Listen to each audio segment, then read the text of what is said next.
जहां निवेशक अपना पैसा लगाते हैं। भारत के शहर, ईमानदारी से बताइएगा, क्या आपको अपने शहर का हाल देखकर लगता है कि भारत की अर्थव्यवस्था चमक रही है? आप किसी भी रेलगाड़ी में बैठकर रास्ते में पड़ने वाले मकानों का हाल देखिए। आधे अधूरे बने हैं, बनते बनते कहीं बीच में रुक गए हैं, किसी तरह जोड़ जाड़ कर बनाए गए हैं। ज्यादातर मकानों की रंगाई तक नहीं हुई, किसी तरह मकान बने हैं, बेरंग खड़े हैं। पेंट कंपनियों का बाजार कितना बड़ा होता अगर लोगों के पास पैसा होता। हर घर वाला चाहता होगा उसका घर बाहर से रंगा जाए, लेकिन पैसा ही नहीं। किसी तरह मकान खड़ा कर मकान को भूल चुका है। पिछले 6 महीने में पेंट कंपनियों के शेयर 30% से भी ज्यादा गिरे हैं। एशियन पेंट्स भरोसेमंद कंपनी मानी जाती थी, उसके शेयर भी 30% गिरे। 12 सितंबर को एशियन पेंट्स का एक शेयर 3400 रुपए के करीब था, 4 मार्च को 2140 पर आ गया। इंडिगो पेंट्स के शेयरों के दाम में भी 35% की गिरावट है। नेरोलैक पेंट्स के दाम में भी 25% की गिरावट है। यही हाल सीमेंट कंपनियों के शेयरों का भी है। बाजार सामने दिख रहा है, लेकिन बाजार में पैसा नहीं, इसलिए इन कंपनियों का माल नहीं बिक रहा। अगर लोगों के पास पैसे होते तो दुनिया को टमटम समझकर हाँकने वाले ट्रंप के बाद भी इनके बाजारों पर असर नहीं पड़ता। मकानों का यह सैलाब बता रहा है कि भारत एक रेंगती हुई, सरकती हुई अर्थव्यवस्था है, तेज गति से बढ़ती हुई अर्थव्यवस्था नहीं है। घर भारतीयों का सपना होता है या उन सपनों का हाल जो आप देख रहे हैं। इन्हें देखकर किसी को भी यकीन होगा कि वाकई लोगों के पास खरीदने के लिए अतिरिक्त पैसे नहीं। ऐसे खड़े मकानों को देखकर कौन विश्वास करेगा कि इस देश में 10 साल में समृद्धि आ गई है। जब लोगों के पास पैसे नहीं होंगे तो उनके घर, मकान, दुकान सब इसी हाल में नजर आएंगे।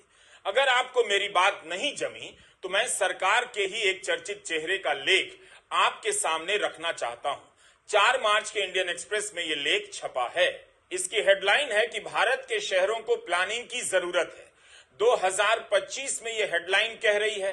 कहने वाले कौन है? नीति आयोग के पूर्व डिप्टी चेयरमैन, G20 में भारत सरकार ने जिन्हें शेरपा बनाया था, अमिताभ कांत। सरकार की योजनाओं की प्रमुख आवाज माने जाते हैं। खूब इंटरव्यू मिल जाएगा, मोदी सरकार ने ये कर दिया, वो करने वाले। और 10 साल बाद ये लिख रहे हैं कि भारत के शहरों को योजना की जरूरत है। अमिताभ कांत ने ट्वीट किया है कि भारत के शहर अब एकदम दरकने के मुहाने पर पहुंच गए हैं, टिपिंग पॉइंट पर हैं। आबादी बहुत ज्यादा है, प्रदूषण बहुत है, स्वास्थ्य व्यवस्था बहुत खराब है। इसे पढ़कर आपको लगेगा कि आप 2025 में नहीं, 2013 में है, जब हर चीज को 70 साल में सबसे बदतर बताया जा रहा था। हर खराब चीज को ठीक करने के लिए लंबी दूरी वाले लेंस से देश को देख लेने वाले इस नेता का नाम पुकारा जाता था। प्रधानमंत्री बनने के 1 साल बाद 25 जून 2015 को इन्होंने स्मार्ट सिटी योजना लॉन्च की, लेकिन अब वे अपने लेंस से स्मार्ट सिटी की तस्वीर नहीं लेते। अच्छा होता प्रधानमंत्री मोदी अपने बनाए किसी स्मार्ट सिटी की सफारी पर निकल जाते। अमिताभ कांत का यह लिखना कि भारत के शहरों को प्लानिंग की जरूरत है मुझे हैरान कर गया। क्या उन्हें अपना पुराना इंटरव्यू याद नहीं रहता?